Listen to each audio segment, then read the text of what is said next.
there were lots of times that I was really bent on making sure my daughter was at her ballet classes and her stuff. And I was having to drive long hours around the whole city to get to like my work and things like that. And there was a lot of pressures going on there.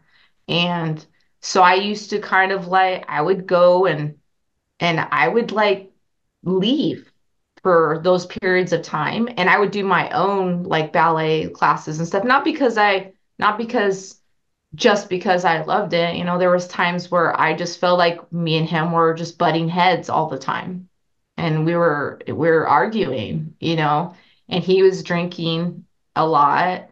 And if I told him not to drink, he'd drink more, because I would be controlling. At the time, I didn't think of that.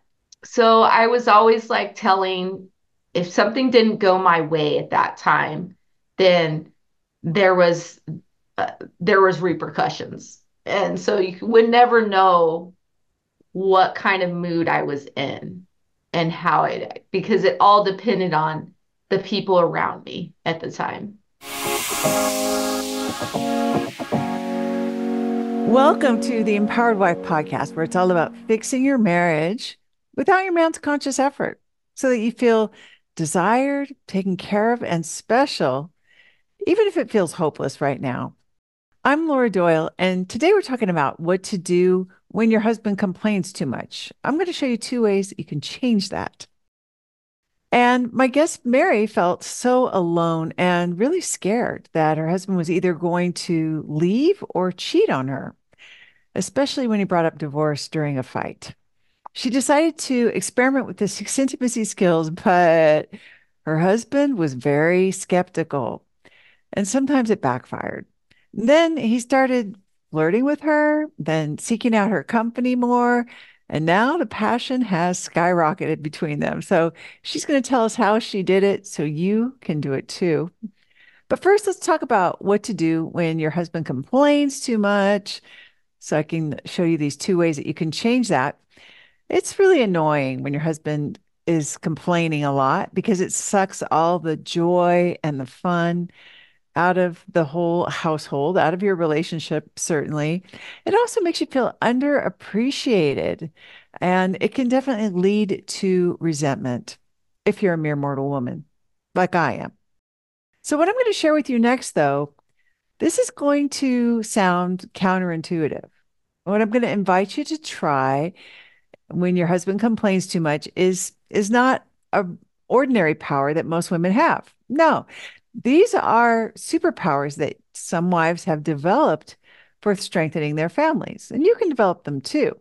And once you develop these skills, well, then you'll have superpowers to preserve the intimacy and the peace and your own dignity no matter what. But at first, you might think these ideas sound stupid because I remember thinking that at first when I heard these. So here we go. The number one way that you can respond to change the culture in your home when your husband's complaining too much is to listen for a heart message. You can listen for a heart message. So yesterday in the Ridiculously Happy Wife program, the students and I were hanging out and we were making game plans for what to do when you get what feels like an engraved invitation to an argument from your husband, right? Like, how do you respond? RSVP not attending to that argument when he says something that baits you to want to respond in a way that's defensive or even hostile, right? He's baiting you. So one student brought the situation where she had gone to a big box store and bought discount movie tickets for the summer for her and for the family. And her husband complained about that. He was like, "Why would you do that? Now we have to go to certain theaters instead of just going wherever we want to, whenever we want." So she felt bad, right? She wanted to explain, like, "Look, you should be grateful. I'm saving us money here. I was just thinking about how to have a great summer." And she was wondering how she could sidestep what felt like an argument was about to erupt after that, right? So she decided that she was going to use the skill of listening for the heart message in his words, even though they were offensive and awful to her. She was going to think more about the man that she knows loves her, never intends to hurt her. What could he possibly have been trying to say in that moment that would be a lot less offensive? So she asked herself that, and she said, I think he might have been saying he wanted our family to be able to be spontaneous this summer, just go to whatever movie theater we wanted, whenever we wanted, instead of being tied down to using these discount tickets that she had bought. And then as soon as she saw this heart message that he could have intended, something switched in her, something clicked. She softened and she said, I think I want to apologize for what I said after he complained. I was defensive, and that's not how I want to show up anymore. So I was like, what? Like, who does that? Who says he complained and now I want to apologize for my reaction, for my response? Pretty good, right? I warned you, these are superpowers, not ordinary wife powers. So, because I can imagine how powerful that conversation would be between the two of them for creating a more peaceful, positive atmosphere in their home. Because bringing that much humility and accountability to a conversation could even inspire her husband to apologize to her too. Could happen, right? Stranger things have happened. She is changing the culture in her home from him complaining and her being defensive to her being accountable, bringing a big, generous listening ear, and also appreciation for what he contributes to their family, which is this desire for spontaneity. All right, the second thing you can do, and when your husband is complaining too much and you want to change that, is you can use the most powerful intimacy skill of all. Another powerful and disarming way to respond is with gratitude. It's with gratitude. So let's say he's complaining that you load the dishwasher the wrong way. An ordinary response might be, well, then load it yourself next time. Or it could just be an eye roll, or it could be to defend yourself, how you loaded the dishwasher, or you could decide to just give him the silent treatment. You could start stonewalling at that point, right? Those are the ordinary wife responses. Those are things that I used to do, and sometimes I still do. But a wife with the intimacy skills might hear that complaint and say to herself, what can I appreciate him for? Yeah. What can I appreciate him for, even though he's complaining right now, right? Because a complaint could be, sometimes it is, an awkward cry for appreciation. So a wife with superpowers might respond to saying, hearing him say, like, you didn't load the dishwasher right, with gratitude. She might say, you unloaded the dishwasher? Thanks for putting the dishes away. But you might think, well, isn't that just letting him walk all over me if I was to respond that way? Isn't that like the definition of not standing up for yourself? I used to think so. I thought I had to make sure I stood up for myself at all times, even though my husband and I are on the same team. It seemed more important to me to stand up for myself than to examine myself for character defects, like maybe forgetting to appreciate how much he contributes to my life, how much easier he makes things, how much more delightful, how thoughtful he is. Responding with gratitude when your husband complains too much may sound saintly, I know, but I think of it more like a shortcut. That's how I can get where I want to go really quick, which is gratitude land. That's where I like to live, where we're always thanking each other instead of complaining. I'm no saint, but being in gratitude land, it's a heavenly way to live. I have exciting news for you because right now you can listen to my book, The Empowered Wife, for free with your Audible membership in the United States. So discover the 6 surprising secrets to attract your man's time, his attention, his affection when you listen to the Empowered Wife audiobook on Audible without using credits. You don't need any credits. It's free. The Empowered Wife has over 1,700 five-star reviews, and it also has some one-star reviews too, because not everybody is ready to hear what they can do to fix their relationship without their man even knowing about it. And I get it. I wasn't ready either until my marriage was completely falling apart and we were on the brink of divorce. And then I learned from women with happy marriages what actually works. And now my marriage is shiny and amazing. And those secrets are in this book. And you can listen to the whole book for free with your Audible membership.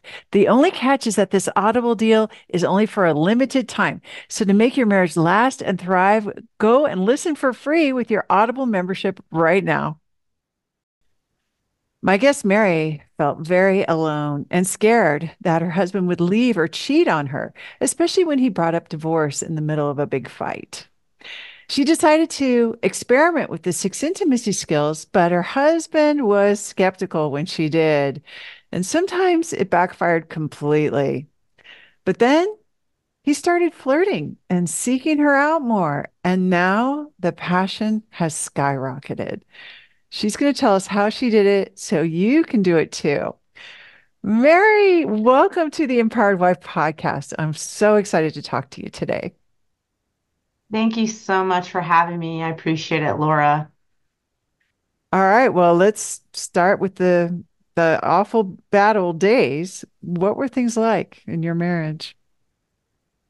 Well, I want to start off with the beginning of our relationship, just a little bit of background. So, my husband and I, we first met online back in the early 2000s. And so we started talking, and he happened to be in Japan, stationed over there.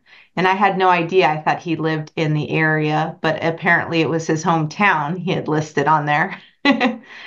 So what happened was I sought him out. He kept coming up on, like Yahoo profiles, and so I decided to reach out to him, and then he almost thought I wasn't even a real person because he had dealt with a bunch of, people that were scammers online and things like that. So we started talking, and he would, call me and talk to me. And then there was times where he like, sang to me over the phone with his guitar because he knew how to play guitar. And so we would do video chat on the computer and stuff. And so I was really enjoying that. And I was single at the time with my daughter. My daughter was around 7 or 8 at the time.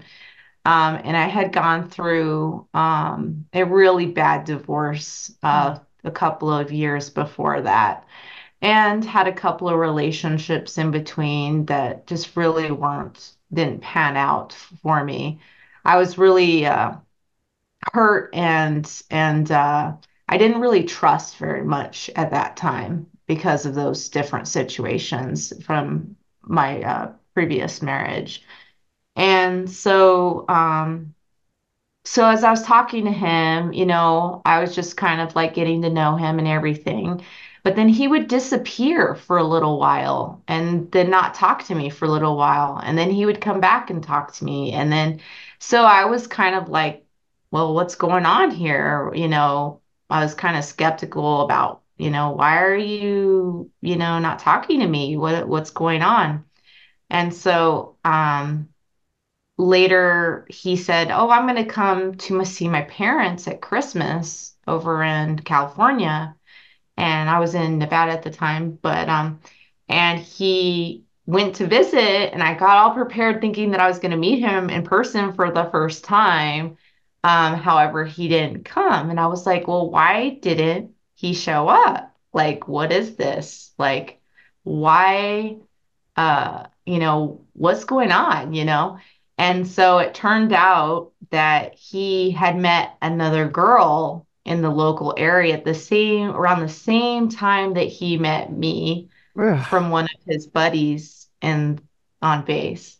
And um, so I was heartbroken because I was thinking that, things were going well with us and he was confused. And I finally just said, hey, I'm not talking to you anymore. I don't trust Understandable. you and No. I'm not talking to you. And so I ignored him for a long time. He didn't try to contact me for a bit. But about 3 months later, after Christmas in March, he kept messaging me and he kept like somehow he just kind of reeled me back in, which which was which was a good thing because Oh, I yeah. really did have feelings for him, and so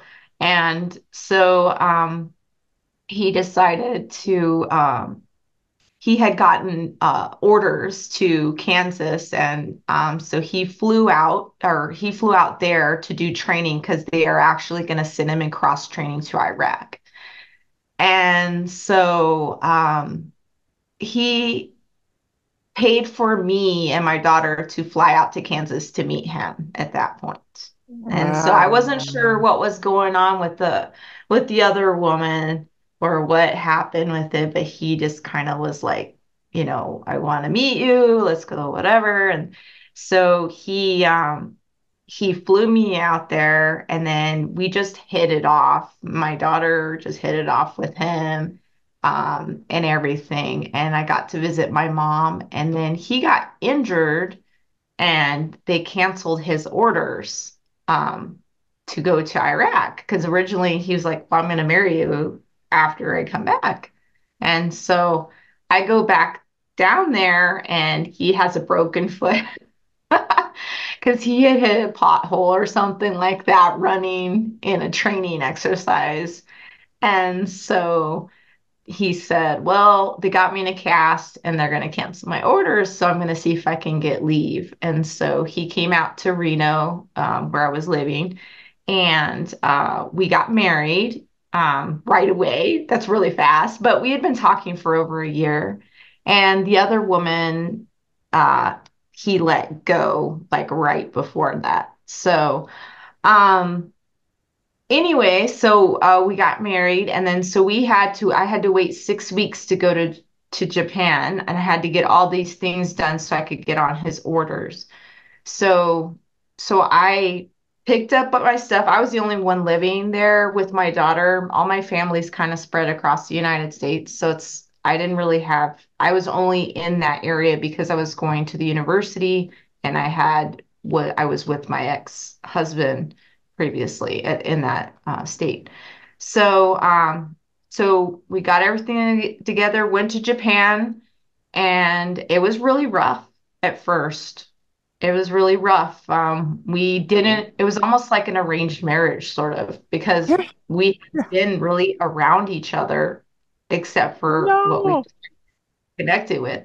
And he had gone through a couple of divorces himself before me. So, um, and there was different reasons behind those divorces.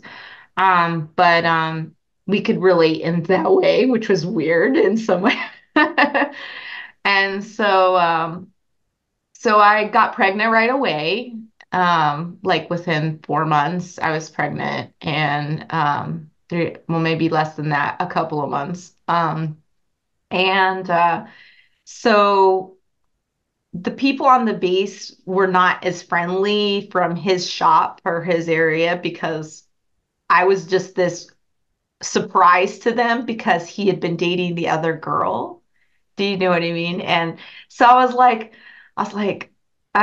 it was really a adjustment, a big adjustment for me. And we got along. We had a lot of great times, and we did a lot of festivals and did a lot of things. And we had our arguments here and there, which I really didn't, think, you know, now that I look back at they're minor compared to the ones that happened later on. Mhm. Um, so there was a lot of challenges, especially getting to know each other and getting acclimated to each other. And there's times where I got mad and I threatened, I'm like, I'm going back to the United States, you know what I mean? And um, but he just persevered and he was patient with me because he understood not only the stuff that he had done when he was talking to me in the OW, but he also understood the acclimation to a foreign country that I've never been to. So, um, so moving forward, we went to we were only there about a year and a half, 2 years, and then we came to Arizona, and he was stationed here. And so I was really excited because I grew up in El Paso, Texas originally.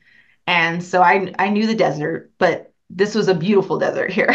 So so I was excited to get warmer climate and everything. And so we came and we we had a lot of, like, for example, one of the big arguments that we had when we first like got here was we had bought a house in an area unsight unseen by a realtor, and this was during the housing market crash.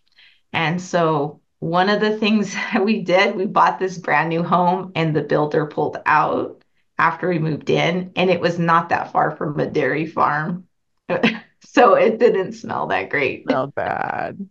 And so um, I was bent on moving to a specific area that's close to the freeway. And he was like, we need to move north. And so my argument was always like what I want. And of course, he wants to make me happy.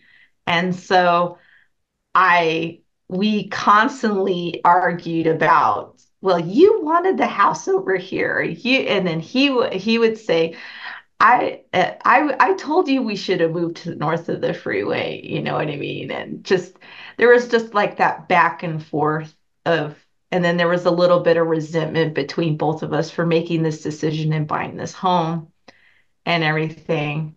And um, so after living there a while, we had to wait for things to recover before we could, you know, sell the house or anything. Um, I mean, it wasn't a bad home. It was just the area that it was in was not desirable. So, I mean, it had a lot of upgrades. It was a beautiful home, but so I was just always like, I want it this way, and then it ended up, if it messed up, it was his fault at that Right. time. Right. Yeah. I can relate to that. Yeah. Yeah, Yeah. yeah. And then so there were lots of times that I was really bent on making sure my daughter was at her ballet classes and her stuff, and I was having to drive long hours around the whole city to get to like my work and things like that. And there was a lot of pressures going on there. And so I used to kind of like I would go and I would like leave for those periods of time, and I would do my own like ballet classes and stuff, not because just because I loved it. There was times where I just felt like me and him were just butting heads all the time, and we were arguing, and he was drinking a lot, and if I told him not to drink, he'd drink more. Because I would be controlling. At the time, I didn't think of that, at all. You didn't know you're And controlling. You're just trying to encourage him to drink less for his health and other reasons, probably. Yeah. Yeah. yeah, yeah. But so I was always like telling, if something didn't go my way at that time, then there was uh, there was repercussions. And so you would never know what kind of mood I was in and because it all depended on the people around me at the time. And so Um, So what there would you was do times, if things didn't go your way? Like what kinds of things might you do?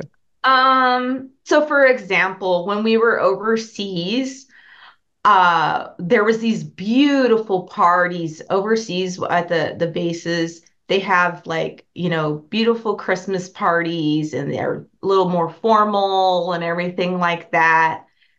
And then when we came to the States, to the base in Arizona, we went to a party and he coordinated the party for his job. And it turned out that this one was not as nice and dressy up. And I complained. And I was like, and everyone else just loved, he's like, everyone else just loved how I put all these different things together in the hangar. And I just was not nice about it. I just pretty much like was say this is not good enough. This is, and I, I I don't know what was going through my head at that time, but I guess I got so used to it that it wasn't my way. It wasn't my way, and I wasn't getting what I thought was going to be what happened. And this was That all you it, knew but was to yeah, and complain while about it. everyone's praising him for his coordination and party, I'm here, you know, Going, like like how complaining to him. disappointing. Yeah. Yeah.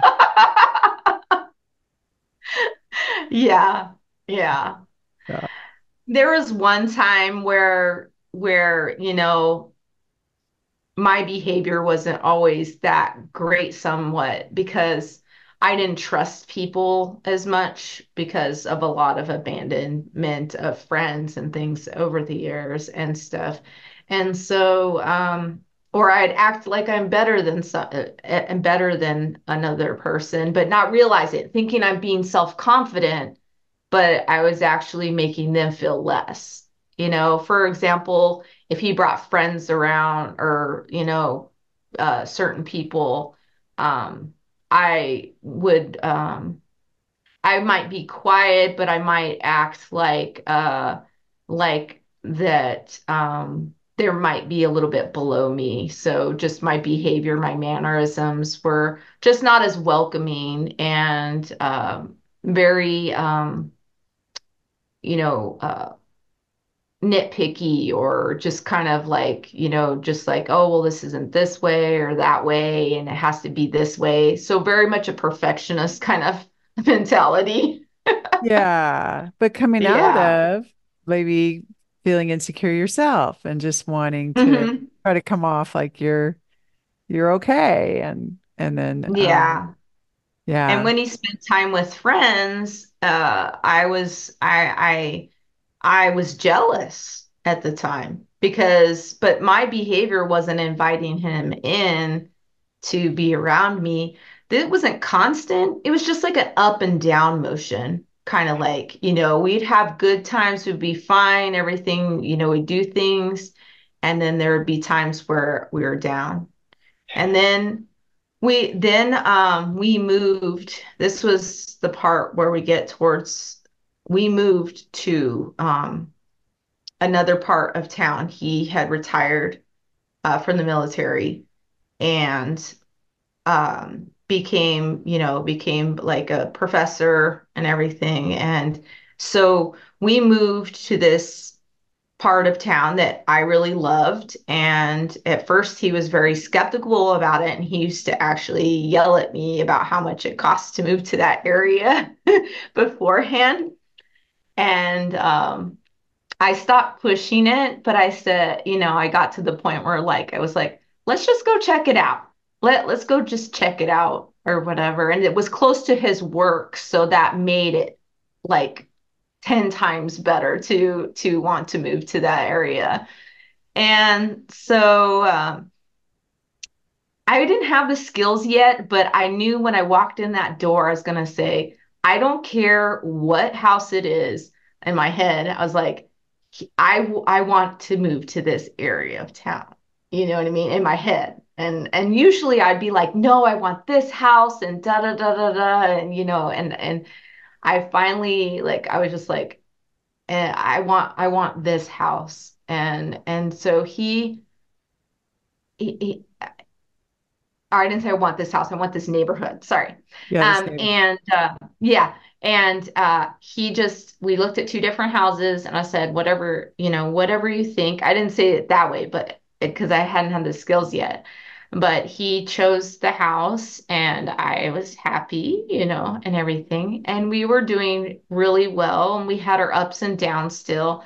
However, right around maybe almost around 2019, right after the move, there was a lot of arguing, like and resentment. Like I'd be like, "Would you spend time with me?" For example, one time, he was going to go work out or something, and I was like, "I really, really would like to spend time with you. I don't want you to go work out." But then it ended up turning into a big blowout fight about you don't want me to work out and things like that and he's like I want to do that. So pretty much I was trying to control his day by saying that kind of statement, like you don't spend enough time with me. That was one of the big ones. You don't spend enough time with me. You're always working out. And then whenever he spent time with other people from work or for work things, I'd be like, well, what about me? What are you doing? Where are you going? That kind of thing. Mm. And Sounds painful. It sounds lonely, right? Like I just remember those days too. It's like so well, you feel growing up, pathetic. growing Yeah. up, I had a growing up, I really had a controlling environment. I really did. I had a very controlling environment. I actually left my mom's home, just to give you a tiny little nit bit of that information. I left my parents' home, my mom and my stepdad's at like 17. So I got married, I got out because of the controlling and everything. And I said, I'm not going to be raising my daughter or being controlling like my mom or my dad or any of I'm not going to do the certain things they did.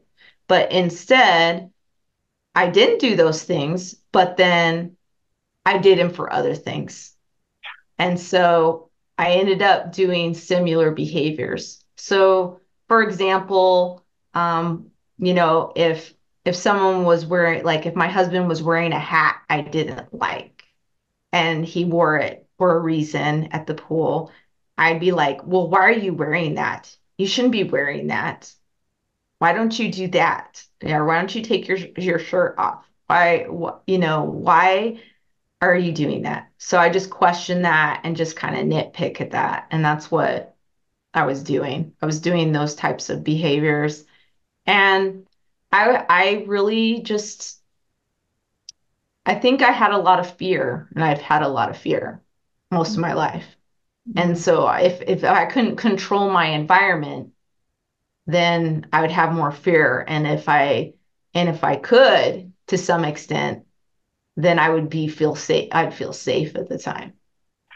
Oh gosh, I relate So to you so much. It's so painful. And you're so accountable when you tell this story.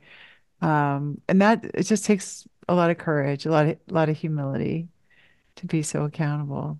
Yeah. over the years, we had gone to church too, and we had gone to like couples retreats and different things like that. Because I was like, why do we keep just arguing all the time? Why isn't he flirty like when we first got together? What's changing? How can I fix this? What if I doing something wrong, or is it all him? And of course, it's all him in It my was all mind at the him. Yeah, time. obviously. You Yeah. know what I mean? Yeah. Oh yeah. And we had a lot of good times with those events, but there was still like no answer. And so I kept looking at books, reading books and different things and just really why are we arguing? What can we do as a couple?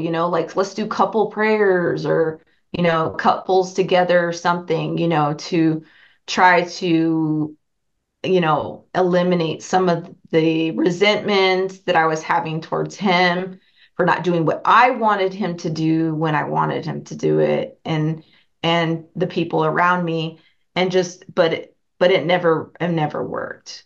It just was like one time we're reading this devotional each morning together, and it was supposed to be like for couples and everything. And my husband's like, after a while, he's like, you know, why are we even doing this? Nothing's changing. Oh, So in other words, ouch. I guess I know I was continuing the behavior, even though we were doing that.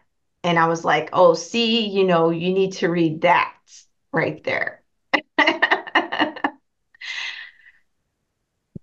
There was arguments that it got to the point where I felt so low that I didn't think anyone wanted me around. Oh, So when we got in arguments, he would say some of the most, I don't want to go into details, but he would say some really hurtful things, very hurtful things. And then he would say, I really didn't mean those later on, but he would just, it would just go on, and I would feel inferior, and that it was him doing this. And then I wondered, why is he doing this? Why would he want to hurt me? You know what I mean? And I'm not saying that he just sought me out to do such. It was, me doing certain things, like, that I didn't recognize at the time. I was just I was just like, I would get upset about something or say something, and it was um making him feel low, you know what I mean, to some extent. And I thought I was perfectly fine saying that, you know, and he would just he would just continue to find something bad about me, that he every possible thing he could think of in that that arguments. So, so painful. and I would be crying, and he would not, like like be there for me when I was crying. Oh, yeah. No, yeah. Yeah. It's And very clear and you're so you're I was being like, well, rejected. Yeah. mm-hmm, yeah. Mm. I I really just felt like I didn't know what to do. I really didn't. Did you think about I mean, forcing him to do? especially when the pandemic happened, like I was always on my Facebook, and there's all these things, and I have like asthma and stuff like that. So it's not like I can easily like go places and things like that. And so there was a lot of issues with me being scared about different things. And then I had to quit Facebook altogether. You know I what I hear you. mean? I hear Like you. social media anyways, because it was just making me scared all the time. And then my scaredness was causing conflict with my husband. I was just constantly like, well, what if they do this? And I feel trapped, and they're doing this, and just, um kind of like that fear stuff that was coming out at that time. Yeah. I hear So you. I it came down to this. Um, a couple of years ago, my daughter is getting married, and her what's it called? Fiance? Her fiance's parents were coming into town, and they were going to be staying in our spare bedroom and staying here. And I was working at the time, and there was some issues going on with with money as far as the wedding goes and decisions. So during this time, just to kind of give you a tiny bit background before that event, I had always thought I would always be involved with my daughter's wedding. And she would be like, she'd be like my best friend. You know what I mean? Ah, And she yeah. would totally be involving me and, you Yeah. know, to Yeah. some extent, right? Yeah. She'd want you to Well, be her mom. that didn't happen. And I think she was scared that I was going to be controlling because that's a whole different story on her.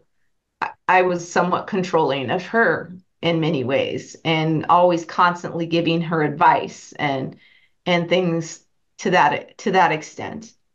And I even when I tried to be open and be like, "Oh yeah, I mean, she did involve me somewhat, but not like you see like in the movies or something." And Yeah. so, um, You felt left out. yeah, yeah. And they had chosen this venue and we were paying part of the money and his parents were paying part of the money for their wedding. And there was I decided to do a State of the Union, but I didn't know it was at that then. So I decided to go and have everyone together and be like, okay, why are we having, no, not why are we having it here, but this is, isn't there another place that we should have this? It's much more convenient because they were going to have it out of town and it's hard for people to get over there. And it was in the middle of the week and everything for the wedding. And so I did this whole State of the Union thing, and everyone just kind of ended up upset. And I don't remember all the details about everything I said because it's just not coming to me completely, but I know what I did. I was trying to control the situation and control where they had their wedding at the time. Hmm. and I was concerned about money and everything and concerned about the cost and people being able to get there at that specific place. So, but I even told my daughter, I was like, I'm sorry, I'm just going to give you advice when I'm going to give you advice, and that wasn't an apology at all. And I also embarrassed my husband in front of our new in-laws that are going to be our new in-laws. And so at the time, everything seemed water under the bridge, of course, kind of like everything was fine. And then everyone left just because it was time for them to go. And my husband gotten came to me. See, he didn't tell me right away he was upset with me. He came to me later. And then he came and he was like, why did you have to act like that? And why did you, do those things? That's embarrassing. He didn't say the embarrass necessarily, but he said, something similar to that. And I was crying and I was just like, well, I don't know what I did wrong. I just was trying to, you know what I mean? I feel like they're just making all these decisions and we're paying part of the money, but they don't want to hear our input. I was just really upset. And so I decided, I was like, okay, God, what's wrong with me? Is it me? Is it him? You know what I mean? So I was Hmm. like, Painful. help me find a way. Help me. You know what I mean? And so I went online. I have my notes here. I went online and I Googled, why does my husband not hug me for a long time? Now that sounds so opposite of what that argument was about. But over the years, I had noticed that whenever I hugged my husband, he would hug me a bit and then pull away. But then when he'd hug my daughter or my son, he would hug them longer. Or he would he'd say a complaint like, I'm hot or I'm whatever, and I don't know how true if he was really hot or but I felt like he you didn't want to hug me, you know. And I had Googled things in the past And I always come up with like, he's a narcissist. He's a this or that, or you need to just tell him how you feel with the I feel words.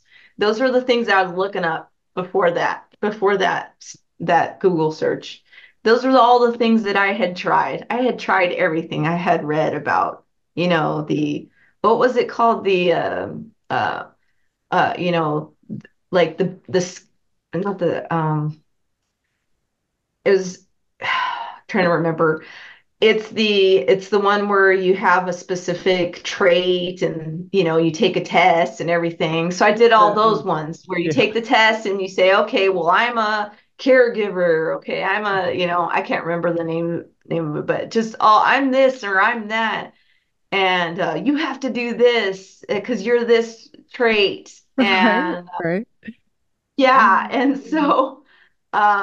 so it's not like I had not been trying to do this for a while, and I don't know what happened, but on that day after that fight is the day that I found your blog, and that's when I found an article. I don't know if it was called that, but it brought it up, and I read the article, and I was like, and then it talked about the roadmap, and so I got the roadmap, and I was like, oh, okay, and then I was like, oh, she has a book, and then I went to look on Kindle, and I had already bought your book, and I didn't realize it. I I bought it in 2020 because at night I was staying up late because I was upset. We were locked in. We had different stuff going on, lots of fights. And I was looking up all these marriage books and I was buying or downloading them and stuff. And I didn't even open the book yet because I had just so many and I was reading other ones.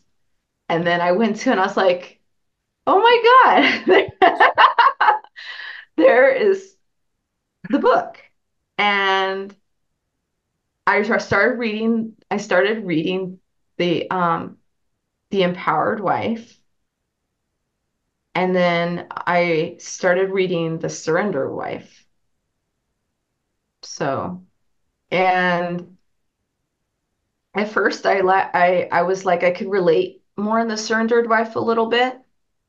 Because I think because it was just but then when I got to the empowered when I did the Empowered Wife, it was a lot more linear and it was broken up a little bit better. And so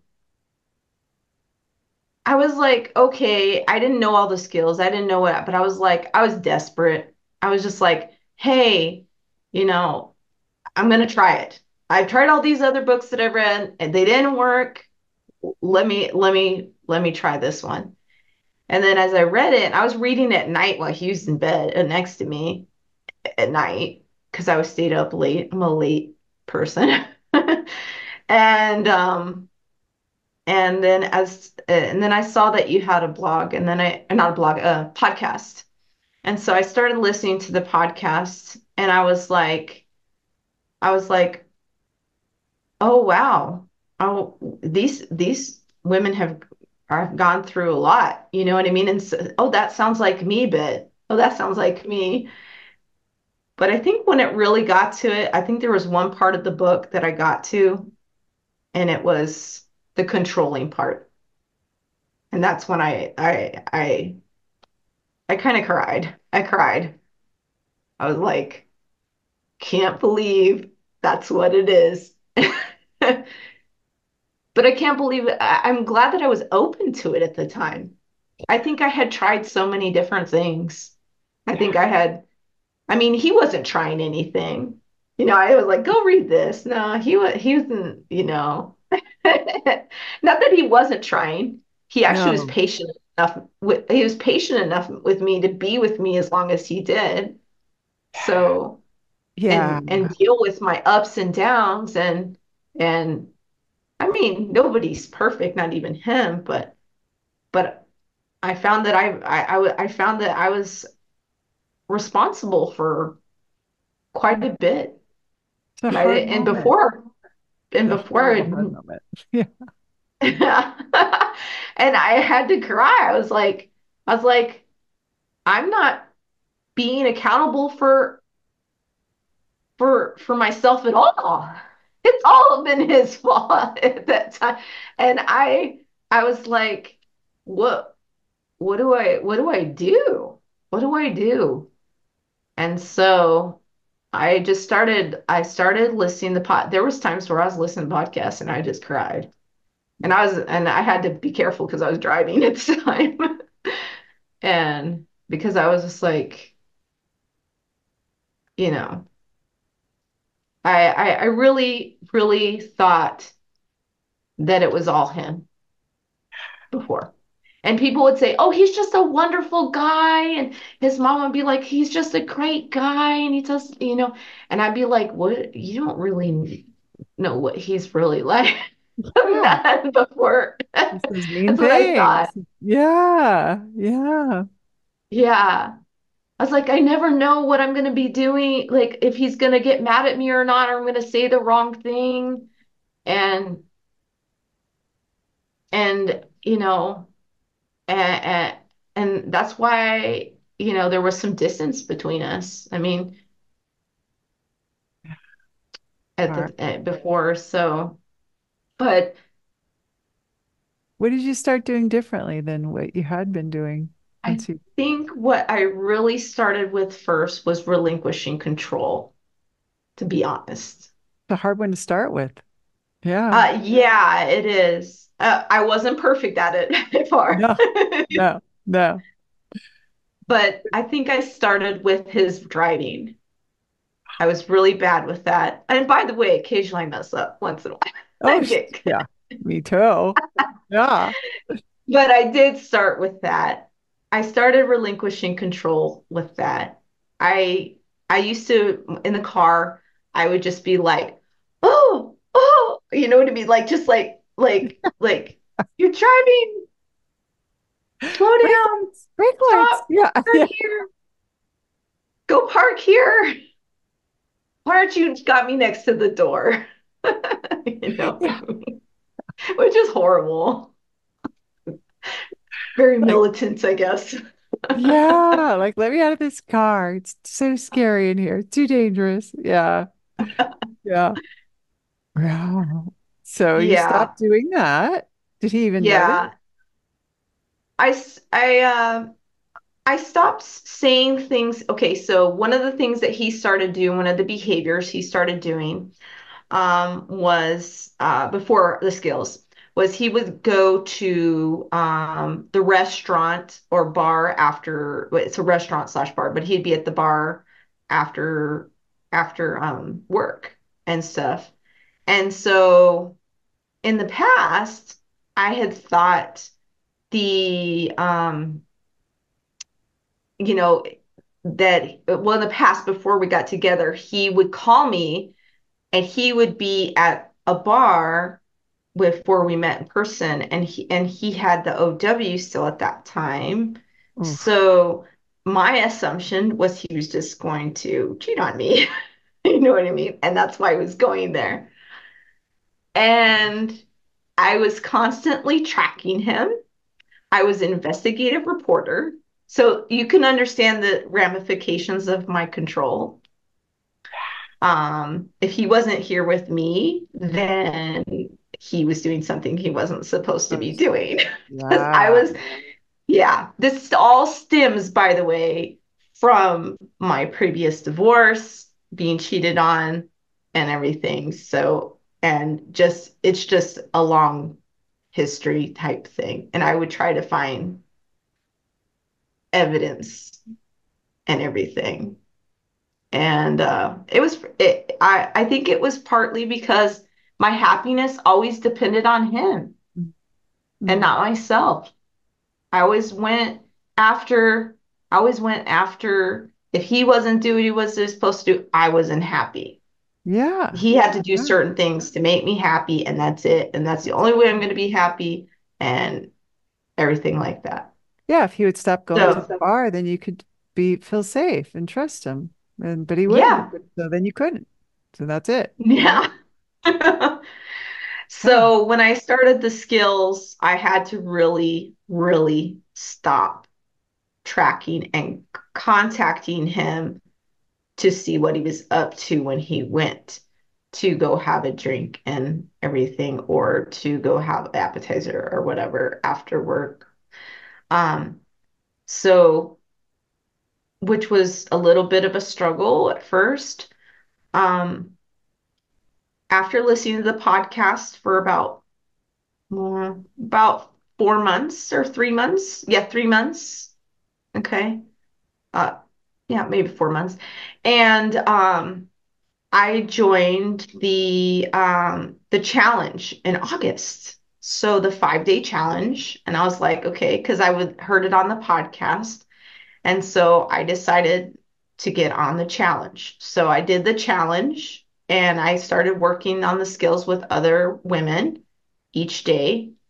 And I started working on the other ones. So after relinquishing control, so I really focused more on that a little bit more as as I was doing that challenge. But I also went to self-care. So one of the things I did was I didn't think about the things that I love to do. There was things that I liked to do, but I didn't really think about what's going to make me happy or fill me up. I never thought of self-care as that way. I just thought of it, oh, it's just something I like to do.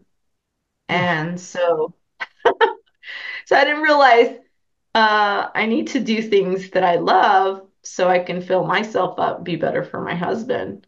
And so I started doing the self-care, started doing like, lighting little candles, watching having little like bunny rabbits on the television on YouTube while I'm working, doing stuff like that, going to the gym, and working out, doing those things for myself, not just to go work out, but just doing the things I like to do to fill myself up, going to the gym and doing yoga.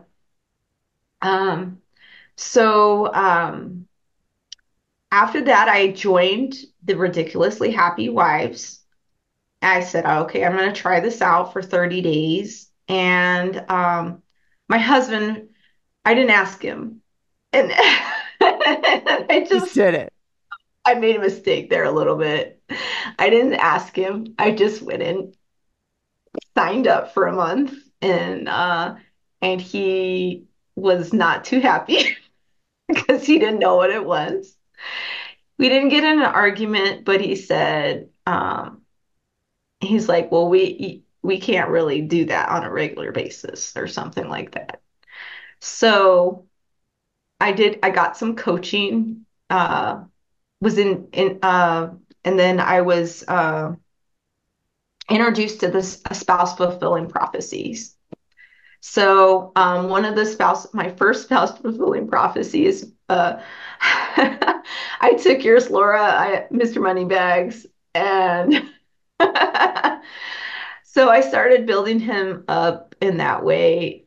Um, and every time he did something wonderfully or made extra money on something or whatever, I just gave him that gratitude and started in that gratitude and said, "You're just Mr. Moneybags," And he at first he was thrown off by it, and and he eventually grew on him. I was like, it's because you're just so brilliant. You come up with all these ideas to make extra money, and Oh, and um he started feeling confident in himself and things, and I was good. really I was I was I was really proud of started being proud of his accomplishments and started really focusing on those, and less focus on the past and his flaws. And one of the things that helped me not just get to that spouse fulfilling prophecy, that first one, was I did apologize to him. I didn't make like a long letter. I just, as things came up, I just apologized. I said, I apologize for being disrespectful when I bulldozed you on the paint color of for our new house because I did do that. And I Wow. really did. And then I So left it because I accountable, was like, Mary. Amazing. yeah. So I Amazing. was like, So we're having this kind of paint color and that. And I really just kind of took over in that area. And that was not even recent. That was like before the like right. It was not right around the skills time.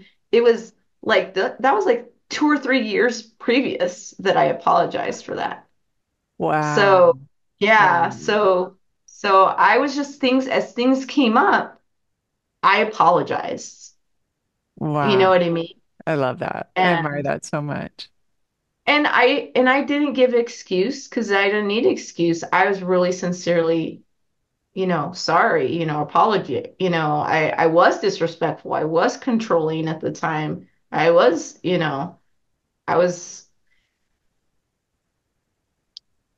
You're looking at I things was through your new investigative glasses. reporter. I was, you know what I mean? I was I was just I don't even know how I dealt with I mean, I don't even know how I would deal with me now that I think of it. Right? Right? Yeah. You're investigating a whole bunch of new things now from what you had Yeah. investigated before. Yeah. Yeah. But this time I was investigating the right things. Yeah, the right things, like how he's Yeah. smart and makes extra money. And so how Hmm. is he responding to all this? Like, how did he respond to that apology? And Well, if he was a little in his face, he was a little taken back, a little. You know what I mean? yeah, But he said thank you. And that's all I needed, that's great. you Magical know? moment And right there, right? Magical moment. You were yeah. courageous. You were very courageous, and he received it. Oh, In our fights, there were several times he mentioned divorced. You know what I mean? Like, and it hurt so bad because I didn't want another divorce. I'd already been divorced twice, and so had he. And I was like, there has to be some kind of way this is going to work. And I kept just searching and praying about it, you know, and looking and then it was just that that Google search. I don't know you what it found a was. way. Well, and I said the your right things amazing at the right willingness, time. your Uh-huh. openness, and your Yeah. humility, right? To go, oh my gosh, I had something to do with this. It wasn't just all him. Like I've been thinking all this time. So, and what is your marriage like now? Well, he started well, before going into that, or after that happened, not too long after that, I relinquished control of the finances. And I let him have it because all the time in the bad old days, I would always ridicule him for bringing something new home that he wanted to buy from the store. Not Mm, everything, but no. some Yeah. of the things. And Yeah. then I would just be like, "Well, why are you spending that much money?" And he actually is more the breadwinner than I am. And I was here telling him how to spend the money. And so I just told him, I said, I'm gonna leave it to you. And so at first he was like a little taken back by that. And but he's been doing it for the last few years. I really try not to like get involved in that unless we're like going to make a big purchase or something and he wants to discuss it with me or if I'm desiring something uh then I'll talk to him about it. But overall I don't try to interfere with that and I Mm, trust him wow. and I think that it's taken a little bit. I continued after the ridiculously happy wives for 30 days. I tried to do it on my own for a little while, but then I rejoined in January. And then I was in it a couple of months and I got coaching and got support and just keep studying and practicing and relating to other ladies and their stories. And then I took a little break again, and then I've been in it for a little while since this last September and really enjoying it and the coaching and one of the things that occurs each week, I always have an epiphany of something that I could be doing, that something way I could show up, or something maybe a self-care thing that's interesting to do. My husband feels he told me I had joined again that last September, and I told him I was back in the coaching. He doesn't know really much about the skills, just so you know. He doesn't need to He know. doesn't like Yeah. know the deets, all the deets, which is okay. And he doesn't want to. I asked him one time, and he's like, "Nah, I'm okay." He's like, but you know what? He's like, well, I think that it's good for you in your mental, like I support anyone that wants to improve their mental health. So I think it's okay for you to be in that. So and stay in it. Oh, So that's a something long like way. that. Because he had said, "Oh, we can't do this on a regular basis before, but now he's kind of changed, it sounds like. Yes, he has because he sees my changes, I think. He knows, and I've messed up. I'm not Oh, perfect. One time sure. I told him ouch. Oh wow. I told him ouch because he had something said a remark or something like that, and he felt hurt about what I had said, and he said ouchity ouch ouch ouch. And then he Oh, left the room. So you're like, but this I isn't wasn't sure. working. Yeah. Yeah. So there's times where I'm like, okay, this is not about him. This is about me. And that's something that I keep having to go back because then I start getting to expectation. And I really don't want to get in that place again where I'm going to do a certain thing and expect something from him. It's about me and how I perceive and show up and fill myself up as opposed to what do I get out of this, from him. And he loves to flirt. He's more flirty. Before when he flirted, I used to be kind of like, like, I used to be kind of like, oh, I'm busy, I'm you busy. know. Yeah, in the past. Um, Sometimes we get in a little spat here and there, but I think they resolve faster. And then I kind of reflect on myself. For example, you know, I was a little upset about him about some situation with a family member, and I was discussing it with him. I don't want to say who it is because but anyways, and I was saying lots of things about this person because this guy or this person, he kind of he's not he likes to control everything. So Okay. Okay. yeah, so it's a controller in the family that likes to control what everyone does, and everything's all about that person. You know what I mean? And when they show up, and and I just told him, I said, I felt kind of bad for like just complaining about it and just not really expressing my desire. And I ended up doing that. And I caught myself and I really felt bad about it. So I did apologize to him. I texted him and apologized to him for being disrespectful about that situation. So my whole focus is to relinquish control. So I'm still kind of going back and forth sometimes, but overall, my husband flirts with me. He takes me out to brunch.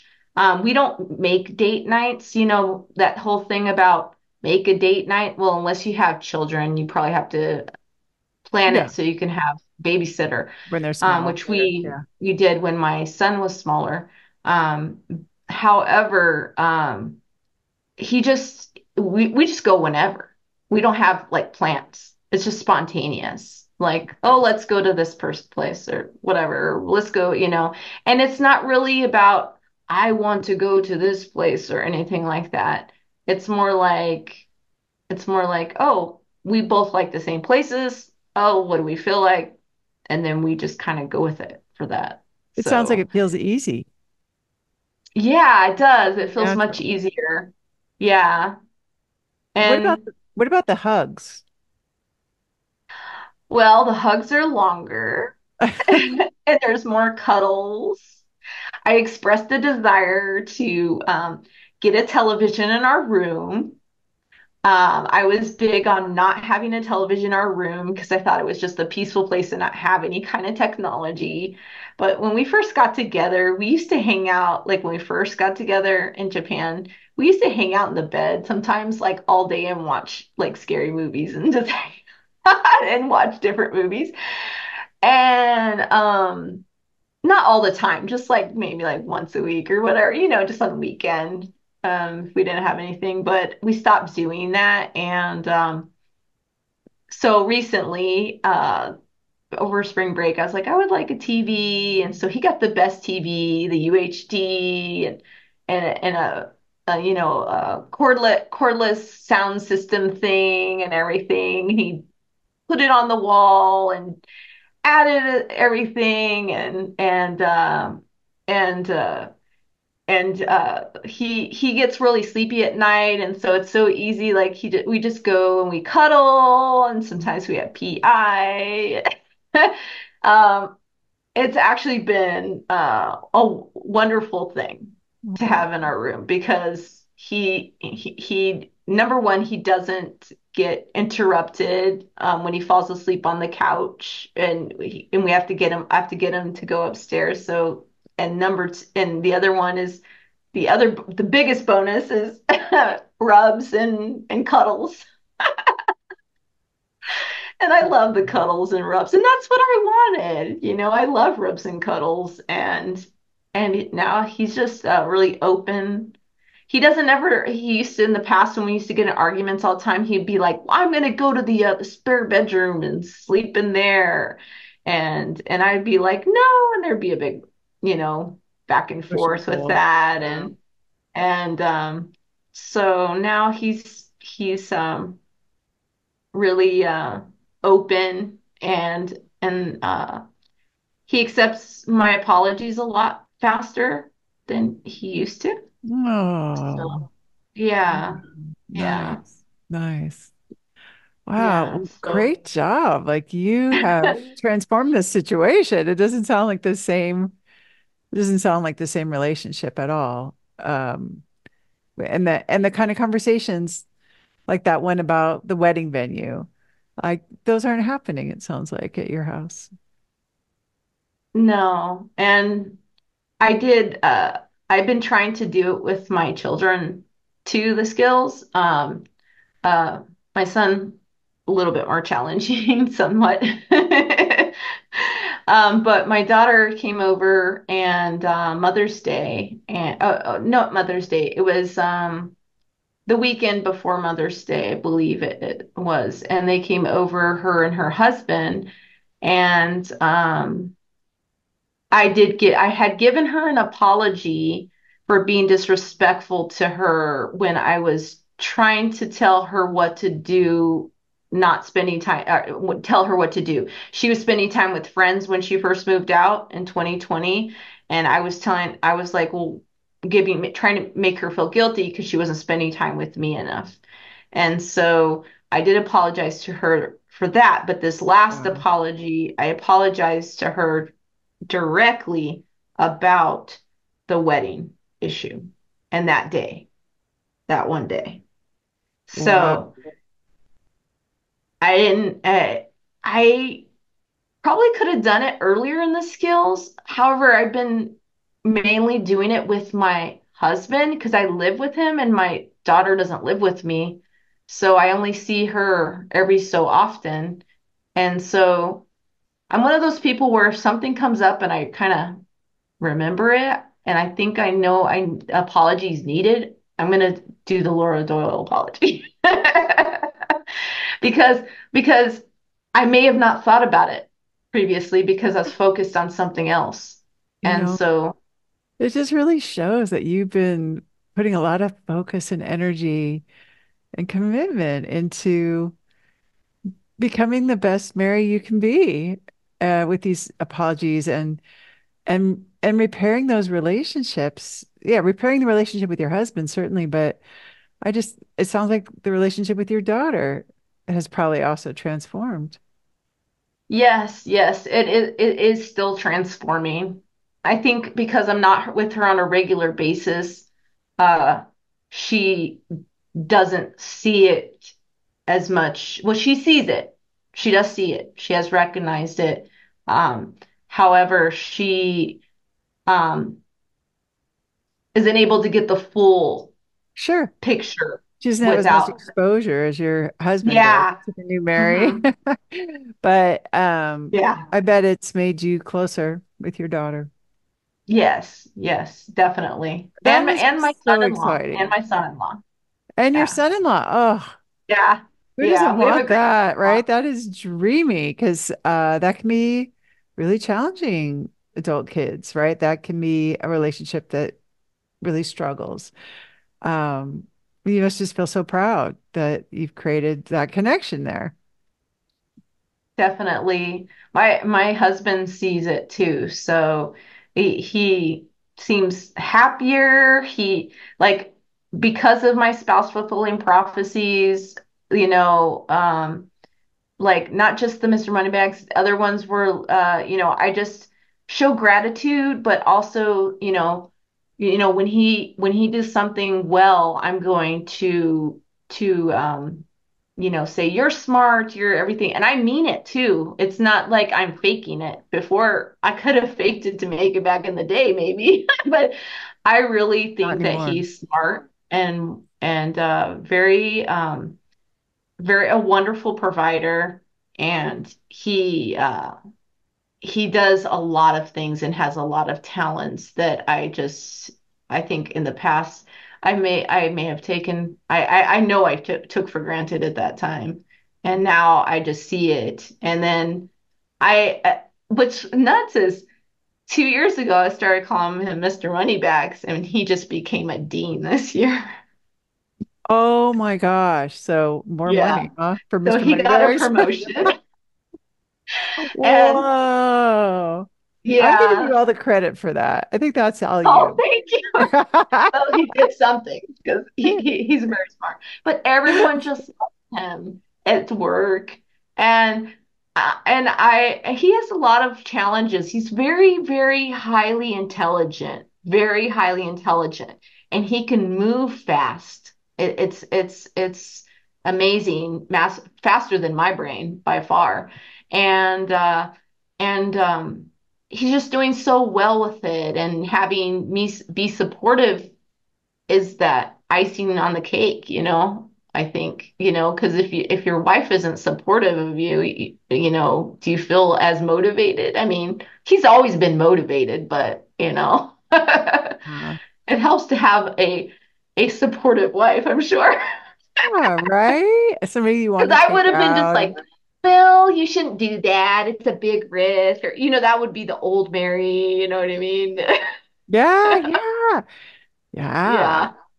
Well, what is your tip for somebody who's maybe struggling and feeling like her husband doesn't hug her very long and he brings up divorce in an argument and she wants what you have now, where it just feels easy and there's cuddling and snuggling and lots of dates and it just feels secure and comfortable. What's your best tip? It's okay to be accountable. It's okay. It's okay to mess up. And that's the biggest thing. The biggest thing I continue to learn in the skills and RHW. It's okay. You and You're not going to die if you mess Definitely, up or if you're definitely get upset. the book. Definitely get the book. Get the empowered wife. I love that. And what would you say to Mary if you could go back in time and tell her what you know now? I'd probably say, stop thinking about yourself so much. Think about other people around you. And and it's not all about you, you know, and that you you need to have confidence in yourself and be happy with yourself. Take Mm, care of yourself. I mm. mean, since I started taking care of myself, I've gotten back into things that I liked, Oh, like oh. fashion, because I used to model when I was in high school. And I stopped, looking up fashion or doing any of that stuff or having that interest because I never ended up pursuing modeling because I was so short. And at the time, they didn't really have a lot of short modeling things back in the 90s. So, but I got into, watching a fashion influencer on YouTube and looking up different ways to coordinate clothes and, got a subscription to a fashion magazine and just getting into the things that I love and taking care of me. And I'm not trying to just do it for somebody else. And then just getting involved with yoga and just, really having meditation time. And so, really doing those kinds of things are essential to even me showing up with my husband. They are essential. And when my self-care is low, I'm like, okay, how do I feel? What do I want? Why do I feel this way? Before trying to show up for my husband. Because sometimes, you just need that time for yourself to be yourself and do the things you love, and then you can do all the other lovely things with your husband because so while sometimes we'll take a break from each other where we went out and we had a great time, and he'll be on his video games and I'll be watching some fashion YouTube for a little bit, but then we come back together later, Yeah. and we don't even I don't say anything about his video games or anything anymore because it's his way to decompress. And why should I take away from decompressing if I cause him that misery or, be like complaining constantly or, but if I wanted to go do something, I would say, I would love to go here and then see what he said. And a lot of times I get what I want.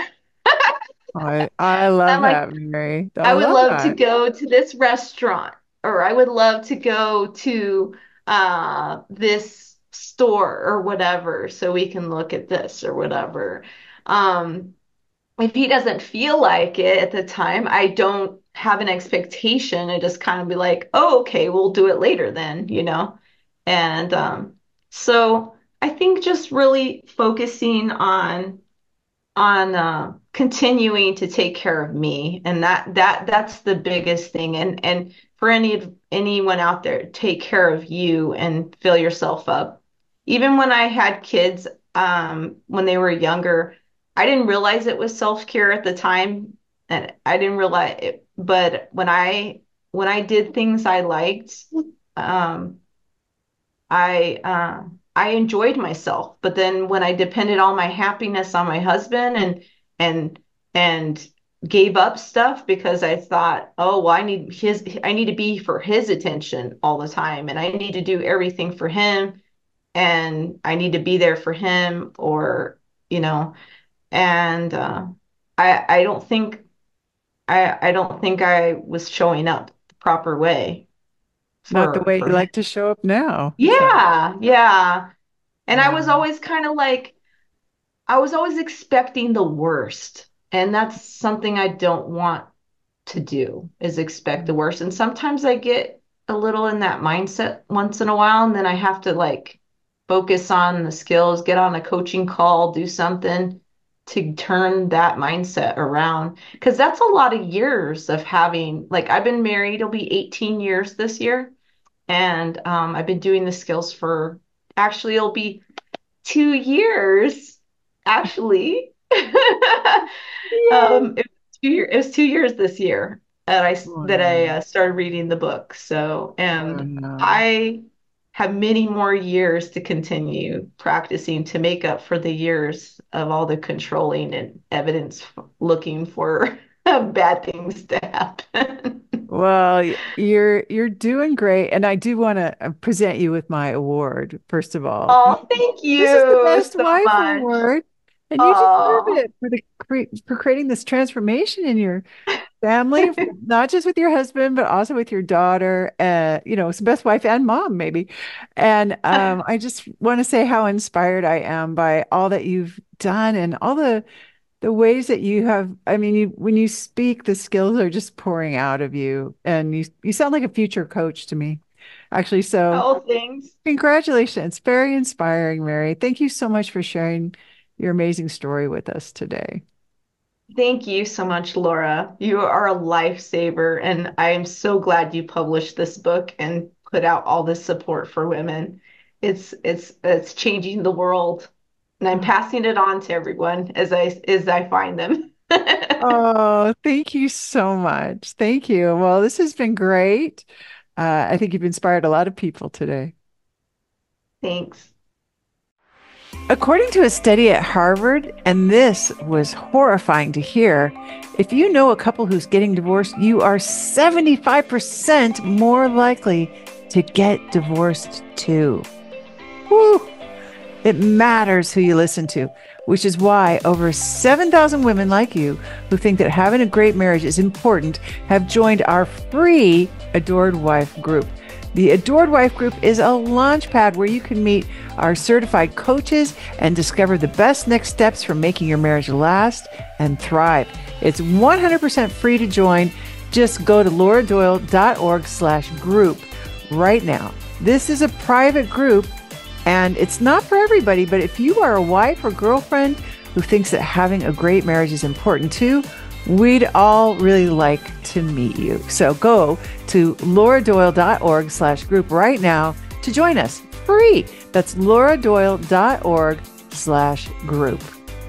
Listen and subscribe to the Empowered Wife podcast. On next week's podcast, the question is something wrong with my marriage? I'll share 3 ways that you can definitely know.